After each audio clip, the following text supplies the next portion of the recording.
What up, it's Time 1822, back with another AEW Dynamite review. This episode of Dynamite was a kick-ass show, and it really made me say, if AEW puts shows on like this could be one of the best years from the company. So, let's talk about Dynamite, shall we? We kick things off with the World Heavyweight Champion Maxwell Jacob Freeman, MJF, in an interview segment with Tony Schiavone. MJF definitely is motivated. He heard all the news on social media about his last world title run. He got interrupted by Brody King, of course, because last week, Maximum Carnage, MJF retains world title against Bandano, who is Brody King tag team partner, of course. Now Brody King wants the opportunity against MJF. MJF told him, if you want a shot at the Triple B, you need to beat credible opponents. And thank you, Tony Khan, for putting the spotlight on Brody King. We know issue when it comes to booking heavyweight wrestlers. And to me, Brody King is still the most underrated talent in the company. So for the next 2-3 weeks, build up Brody King so we can get to that world title match. Good way to kick off the show. Mike Speed Bailey versus Samoa Joe. Now, we all know at Collision, Jet Speed Hangman defeated the Ops to become the brand new Trios champions. Powerhouse Hobbs did good business, taking the pinfall in that match. And this match here was a good match. And watching Joe work with Mike Speed Bailey, it reminded me of the glory days of Joe and TNA with the X Division. And my goodness, whoever watched the show, how loud was that chop to the chest from Samoa Joe to Mike Speed Bailey? Now, I could have dealt without some other interference involving Shibata, but I did like the one where it led to Samoa Joe hitting the muscle buster on Mike Speed Bailey to win the match, because you got to protect Mike Speed Bailey. You cannot have the guy lose clean in his match. And we all know this rivalry is not over yet, and it will have rematch most likely at the next pay-per-view in March, which is Revolution. So the Death Riders and the Don Collins family is feuding, I see. Now, I have not seen the last 2 episodes of Collision because NFL playoffs is going on, so I was not sure how I was going to feel about this match, but it turned out to be a fun street fight. 10-1, which is not bad because AEW have a lot of street fights, so if you go too far, a lot of times you just kill the pill of it. But it was a spot in this match I really enjoyed. Moxley brought out a table of barbed wires and glass on, and he got choke slammed through it, and his back was bleeding right from the jump. Show you that was not no gimmick glass right there. The Death Riders get the win. Now, I'm still wondering when we will get to the stuff with the Death Riders where we see them eventually turn on Jon Moxley, because I'm not sure, do I want to see a Death Riders, Don Collins family feud for the next couple weeks on AEW television? But Jon Moxley is the Continental Champion, so who will be the member of the Don Collins family to face Moxley for that championship? We just got to wait to see. But I still need Jon Moxley to get turned on by the rest of the Death Riders members. So Jordan Oliver and Alan Price, I see they were the most hottest tag team acts on Independence. I did see on Twitter, MJF did say they are all elite. They took on FTR, and I was impressed by these 2 individuals.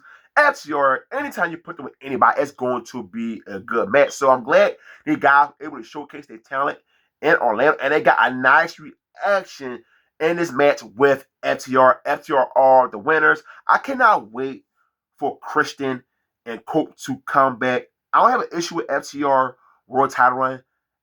We just know the end game is just Colt and Christian. But I am looking forward to that match against Mark Davis and Jake W. Hill versus Hills. I'm really intrigued how the crowd will react to that match next week for the Tag Team Championship. So we have Kenny Omega versus Josh Alexander. And I've been wanting this match since AEW had that partnership with TNA Wrestling, and we never got it. I was so disappointed by that. Now, I wish it took place on a pay-per-view, but I'm not going to complain about getting it for free TV. This was a good match. Josh Alexander Kenny Omega lit up to my expectation, and I need another match between these two guys. Of course, Don Callis is on commentary, but the best bout machine, Kenny Omega, defeats Josh Alexander, and then he gets on the microphone, tells Don Callis, there's no one in your family can defeat me, and we all know who is the next opponent for Kenny Omega. Also, Kenny Omega wants to be the world champion, and most likely will do MJF and Kenny Omega, and we all know what's going to happen in that match. Very early prediction for the pay-per-view, Andrade will cost Omega the world title against MJF, and then we can get to that feud. And oh my God, I need that feud to at least go 3 matches, and I bet all 3 will be phenomenal.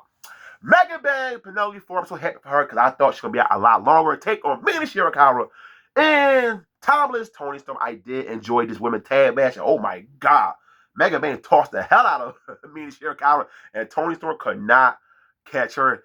And Megan Bang, she really stands. I hope she become the women's champion this year. I will give Tony Khan credit. When she lost to Tony Storm, I was afraid how her book was going to be, but it's been pretty damn good. But I'd be shocked if she don't win a TBS championship or the women's championship belt in 2026. If she don't win it, that's a big fail on Tony Khan part. Maurice Spear did get involved to stop Tony Storm from breaking the pinfall. Your winners of this match, Megan Bang and Penelope Ford. But here's my thing. This tag team match was not for the number contendership. Why not? Come on, Tony Khan. If you want to do the tag team match, at least be a number contendership match. That made no sense to me. I don't understand why Tony Khan didn't do that right there. So the main event, Swerve versus Kevin Knight. First time ever in AEW history, 2 black male talents in the main event. And Kevin Knight got the rub working with Swerve. This was a damn good match. The crowd Orlando chanted, this is awesome. This is awesome. Kevin Knight is definitely a future world champion in AEW. And I was so happy to watch him and Swerve out there. He was so good. We already know Swerve a made man. MJF out there watching the match because, of course, Swerve wants to face MJF for the world title. Man, as a black man who, loves professional wrestling and seeing someone like Swerve and watching someone like Kevin Knight, it just made me really feel good to see these two in this main event. And I had no idea it was going to be main event. I thought it was going to be Josh Alexander and Kenny Omega, and I would not have complained one bit. But seeing Kevin Knight get this spotlight with Swerve, it was awesome. Because in wrestling, when you see people get the rub, it makes you feel good as a fan to watch that person and you believe they're going to do something in the future. So I hope Kevin Knight do something with it. I hope Tony Khan make sure he pushes Kevin Knight. He's a young guy. I met Kevin Knight at the 2300 Arena show, which was awesome. Of course, Swerve gets the victory. So Swerve, I'm not sure what they're going to do with Swerve, Hangman, and Omega before we get to Revolution in March, but I just got to wait to see. I would love to see a triple threat match, and the winner will face MJF at Revolution. So this episode of Dynamite, like I said when I opened up this video, this was a very good show, man. And just so much stuff really impressed me. Like I said, my favorite part of the night is just watching Kevin Knight and Swerve in the ring with each other. And Kevin Knight, he delivered big time. He did not disappoint Swerve and Tony Khan. So if you watch the episode of Dynamite like me, give me your thoughts on the show. Negative, positive, I'll respond. Everybody comment per usual. Hit the like button on this video. As always, don't forget, hit the subscribe button. I'm out. Peace.